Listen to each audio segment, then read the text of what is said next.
Very little fresh food do you eat. You pop something in a microwave and you put it in your stomach, and you wonder why you don't have the vitality that you should have as a powerful young man. You don't eat right, and you're not thinking right. And now, if you don't eat right, by the time you're 35, you look like you're 60. Some of you get out there and play basketball and drop dead. And you're young men.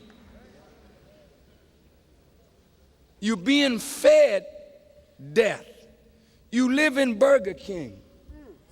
You live in Wendy's, McDonald's, fast food death, killing you. Some of you don't even know what it's like to have a good, wholesome meal. And because as men, we are non-productive, our women don't have respect for us. Oh, it's pretty rough. We begin to think that being a man is having good sex. That's right. Yeah. Yes, sir. And the woman get tired of a 15-minute, 20-minute, 5-minute, 2-minute ordeal. Hey man, what you gonna do with the rest of the day? 24 hours in a day. You deal with her body for 5 minutes, 10 minutes, some of you an hour. What you gonna do with her head? You don't know how to control her. You don't know how to handle your woman. So she beat you down with sex. She beat you down with her mind. She twisting you around and running your life. I mean, how in the hell do you think you look in the eyes of God?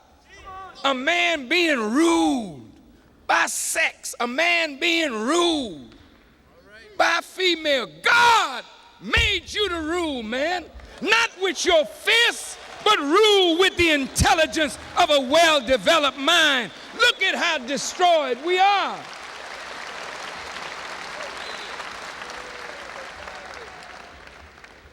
So because, brothers, y'all all right? Yes, because, brothers,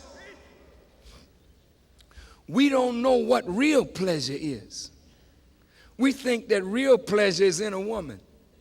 Or if you're a little strange,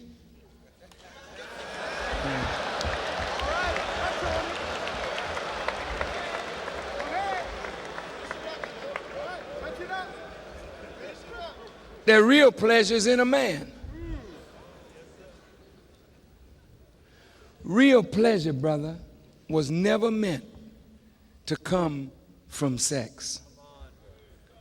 Real pleasure comes when the mind conceives an idea, and you are able to bring the idea from the mind and make it real, so you can look at what you created, what you produce, and stand back so your whole soul begins to vibrate because you're a producer.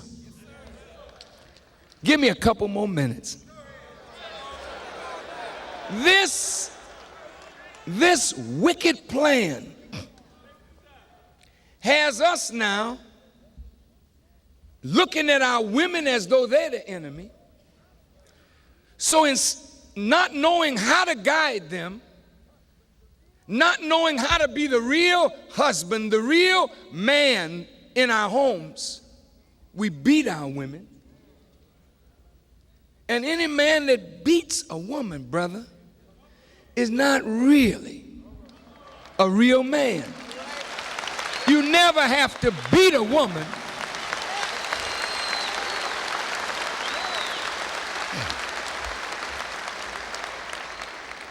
if you really love a woman. You could never do that. But look, brothers, you live under such stress, man. It's hell to be a black man in America. Our whole existence is nothing but pain and more pain. And that's why drugs seem to be so necessary, because for a fleeting moment, you can escape your pain. So the wicked chemists, they put together a crack cocaine that goes right to the pleasure center of your brain. One hit, and you hooked. And the more you take it, the more you want it, your whole personality becomes distorted, where you no longer recognize as the young man or brother or sister or husband or father that you once were. In that state of mind, you take off your own daughter. You kill your mother. You rob her, you beat her for crack money. In that state of mind, nobody looks like anything to you, so it's easy and easier to kill. Where did you get the gun? You didn't get it at the gun shop. Illegal weapons are all in the black community now. AK-47s, street sweepers, 9mm, Uzis. And brothers, you know, when you get the gun in your hand, you know what I mean? It kind of makes you feel, you know, you got a little juice now. You know, without the gun, you call the dog don't come.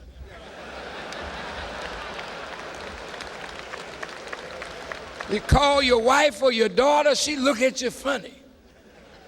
But when you got a gun in your hand, look like you really got power now.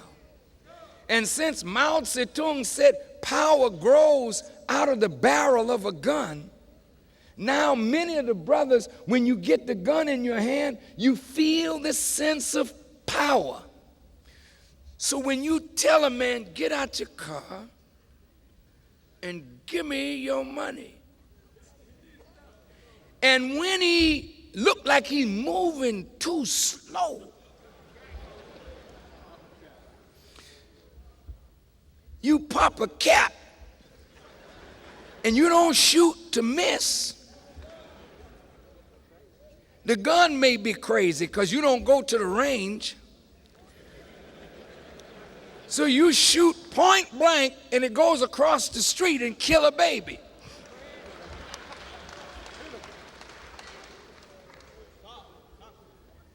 So you kill your brother and you watch his life ebb away. You take his money and run, or pull him out the car, bleeding on the ground. You get in with his wife or his daughter in the car. Shut up, and you drive off.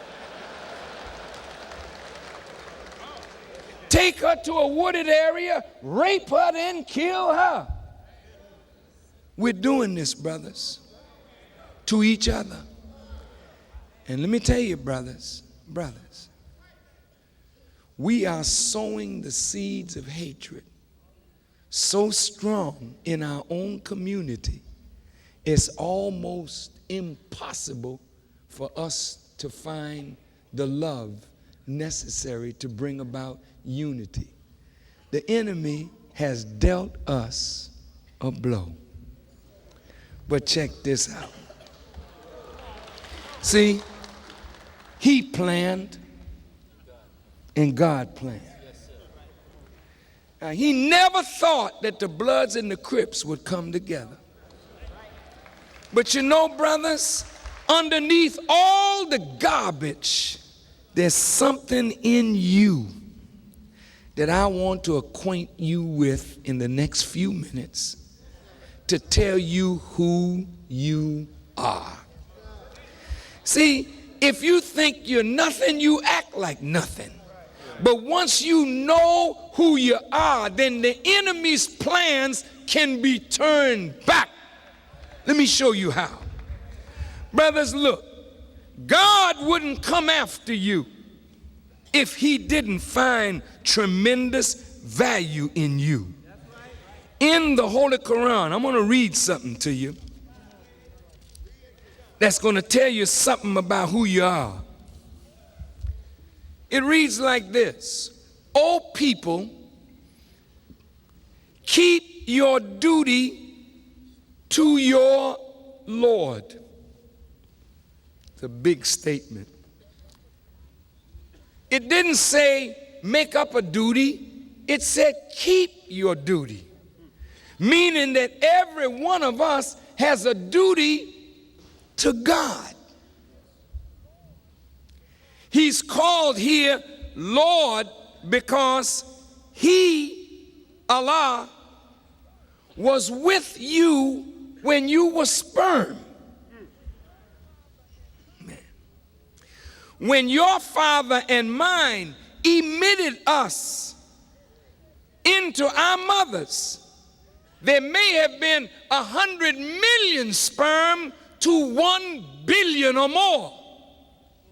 But only one sperm could fertilize the egg.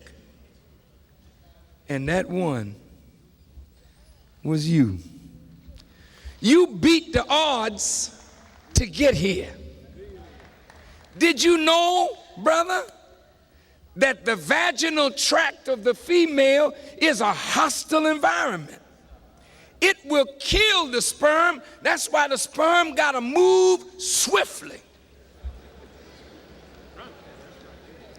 You survive a hostile environment, and the odds that you would make it was 100 million to 1 billion to 1, and you made it, and you had to swim upstream against the pull of gravity to get to the egg. And you pass all those 3 tests to get here. Now don't tell me, if you could do all of that as a sperm,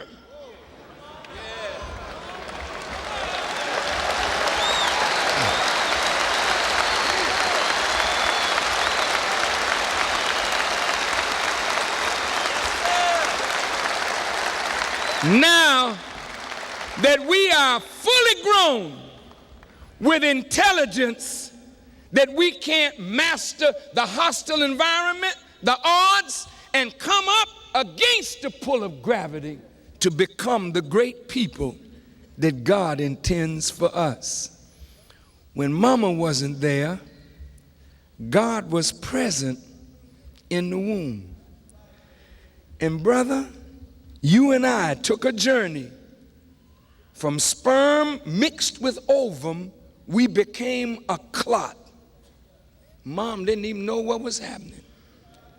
Then from a clot, we became an embryo, then a fetus. And then we came forward out of the darkness of our mother's womb, swimming for 9 months in a bag of waters, developing ears, eyes, nose, brain, heart, lungs, liver, kidney. From one cell, we grew to 1 billion cells and billions of cells, now ready to come out of the darkness into the light of a universe to become its master. That's your role. And when you came out of your mother's womb, brothers, you did not have to ask. It was already prepared for you to feed on your mother and ultimately to feed on the universe, to grow, to become a master. So the scripture says, keep your duty to him who created you from a life germ and evolved you stage by stage. Look, man, you don't need no priest, no minister as any intermediary for you with God? Don't you ever anymore think that because the reverend has his collar on, or I am a minister, that I got more juice with God than you. He was with you in your mother's womb. Don't tell me he's not with you now and you can't call on him now and have a direct channel to God now. You don't need any statues, any stones, any priests, any imam, any sheikh, any president, any king. It's you and God. And once your relationship with God is intact, you got the power to move, man. And that's what the enemy don't want. He does not want you to get your relationship with your Creator on track. Well, follow me, brothers. You know instinctively you owe God a duty. You know how I know you know? Because the Quran says, you know, when a man is on a ship and the winds come and blow the ship about, said he makes his prayer sincere. And every one of you have been in some trouble that was so deep that if you never prayed before, come on now. When you got in that trouble, how many have been in that kind of trouble? Would you just raise your hand? Oh, okay. We all brothers in here. And when you got in that trouble, brother, you didn't talk and not be mindful of what you were saying. I mean, you got down with your prayer, didn't you, brother? And what did you tell God? What did you tell him? You said, God, if you remember, if you get me out of this thing this one time, I promise you, God, I'll serve you for the rest of my days. Did you say it?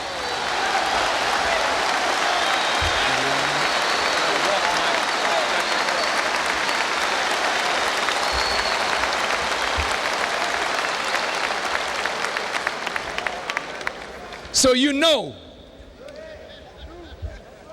And we fell back on our promise, didn't we, brothers?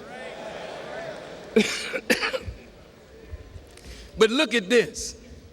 It says, keep your duty to your Lord who created you from a single being and created its mate of the same kind.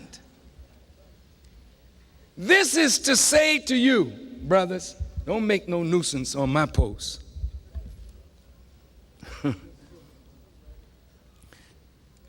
Don't disturb what I'm teaching. Whatever you got to do, you do it.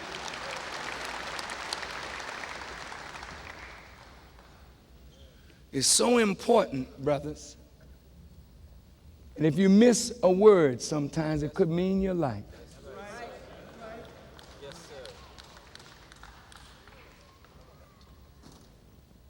He created us from a single being. Who's the single being? It's him. So if God created us from a single being, which is himself, he's the one, the only. The only reality, the only true source of life is God himself. He created you from him. Then he says he created his mate of the same kind, and from these two he spread many men and women. Who are you? Come on. Oh, brothers, let's look at this. Reverend, the Bible says from one blood he created all men. The Honorable Elijah Muhammad asked the question, who is the original man? The original man is that man from whom all other men take their life. The Quran says the original man, Adam, was made from black mud and fashioned into shape. Those of you who are Caucasian, please don't be angry or upset, because this ain't about racism. It's not about black supremacy. It's about truth. Listen, if the white man were the first man, you couldn't get here, because it's a genetic impossibility for two white people to produce anything but themselves. That's true. That's just true. So, white folk, it is silly for you to go around talking about you supreme and you didn't create yourself. Whatever you got, we gave it to you. And if you challenge me on it, I'll prove it to you. Everything you got it from us. And that's why the Bible tells you, honor your mother and your father, that your days may be long in the land which the Lord your God gave you. Yeah.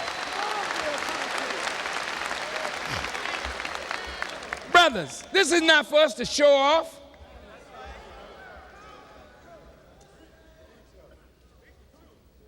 The black man is the origin of all human life.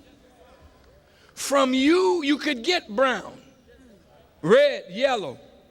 In our audience today, and I hope brother will not be embarrassed by what I am about to say, but I have a brother here who is an albino.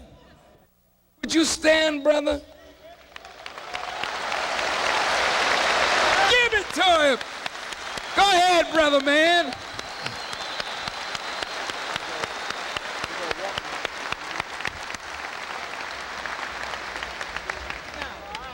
That's our brother.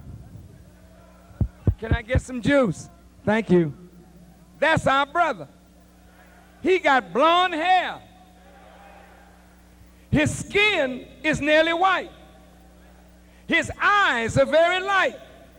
But he's a black man from the original, showing you that if we could produce him, you know we got you. That's how we got you. Yes, sir. It's just a fact, brother. Now, brothers,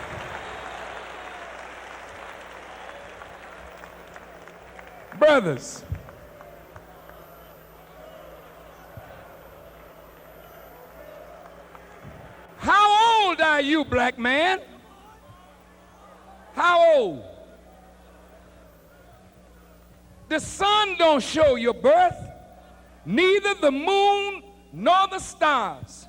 You can't find your record in the stones, in the sea, because before there was a universe, you were there. Oh, yeah.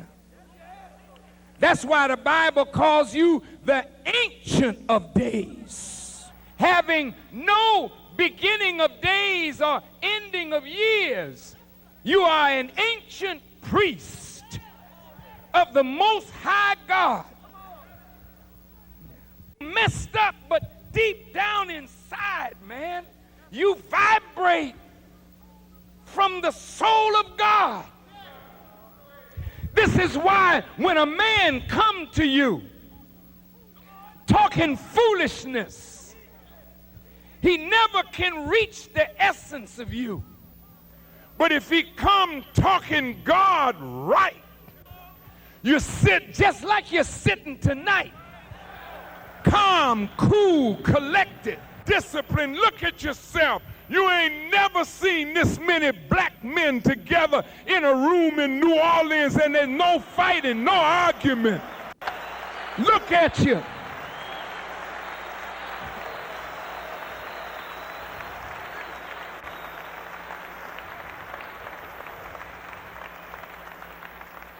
Brothers,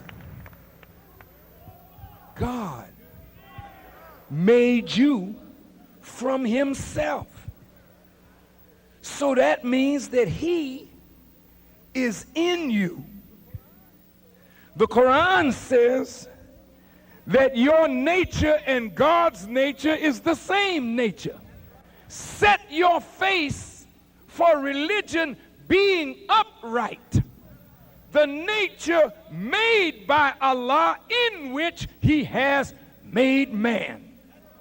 He made you to live upright, and he gave you his nature. So no matter what you look like on the surface, your essence is divine. Now, brothers, wait a minute. I ain't finished. Each one of you is of divine. God never created one of us and didn't give us something of himself. And nothing that came from you is without the gift of God. The Caucasian is the last human to come out of the family of the original man. And look at him. He's conquering space